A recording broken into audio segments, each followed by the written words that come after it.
So this political thriller that came out last year had about 500,000 minutes streamed before Pope Francis died. Now it's at 18.3 million.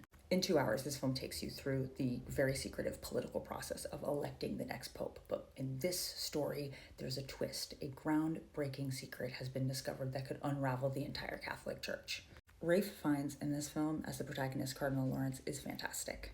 But most importantly, why are people starting and finishing this film? There are 3 incredible choices that this team made in producing and creating this movie, and one of those is pacing.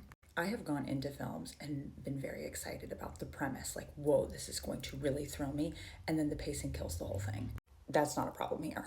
And feel free to watch this even if you haven't seen the film, because I am giving away 0 spoilers in this.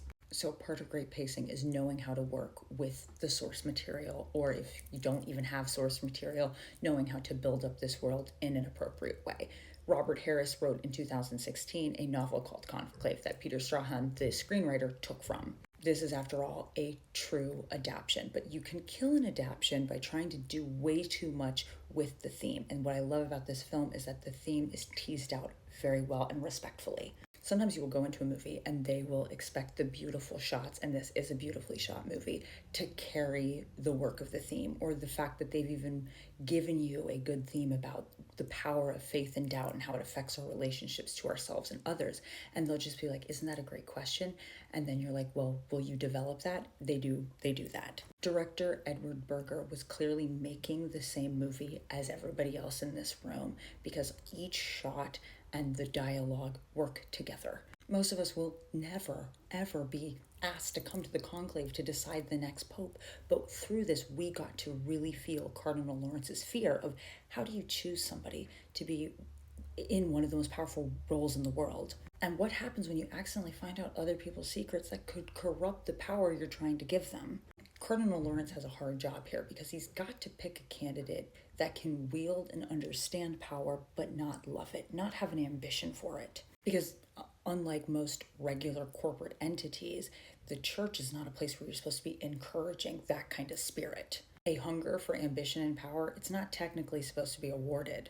Of course, in our real world, that was part of what was so beloved about Pope Francis. So the film aims to tackle this relationship that's often hated, right? This relationship between faith and doubt, and how sometimes losing our faith and doubt in each other can be just as shattering as losing our faith in God or our religion. That's heavy. So if you camp out too long in the dialogue, or you have people say things a little too obviously, you immediately lose the power. Again, they avoided this. They sidestepped it altogether. So Cardinal Lawrence previously wanted to step down, but the deceased Pope said, nope, you're a good manager. I need you around for this. And he doesn't know why. These scenes put us with Cardinal Lawrence in the sense that we are also realizing with him that there's a reason that the Pope did not give him that resignation, why he made him stay. And because the writing is paced well with the cinematography, you also realize that something terrible is about to be discovered, but we haven't figured it out yet ourselves. But you can't necessarily guess the next beat, which is what makes this a political thriller.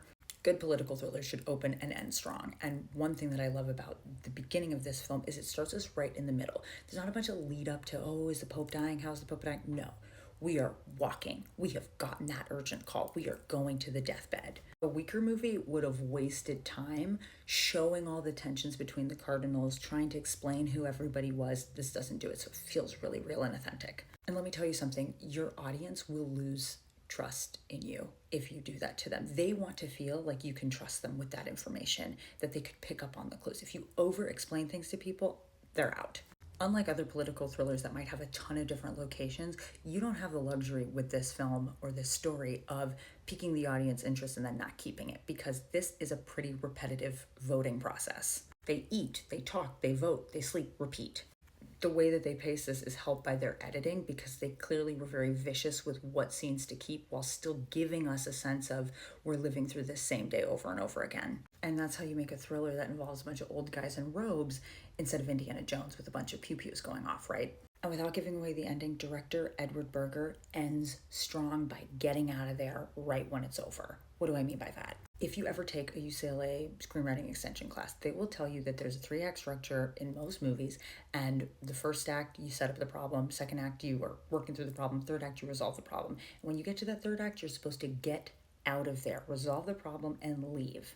Yes, it's nice for the audience to see the fruit of their labors, the way we got invested in the problem and how it was resolved. But if after the final decision of this conclave involved everybody talking and explaining what happened and how it happened and why it happened, we already saw it. It's a movie. I love that they respect the audience and they give us this really great private moving scene and then it's done. The role of the Pope is, of course, a massive, huge deal, but getting that power, holding on to that power, being trusted with that power can come or go with very, very slight movements, slight changes of information that is known or unknown to other people. By providing one final moment of ambiguity and then refusing to let us see how it lands beyond anybody but Cardinal Lawrence, brilliant. It not only wraps up the narrative, it lands the theme. So please enjoy this film for delicious pacing, wonderful screenwriting, and of course the theme itself. I cannot wait to talk more about the theme and the spoilers in other videos, but until then, that's what makes this work. Please enjoy it.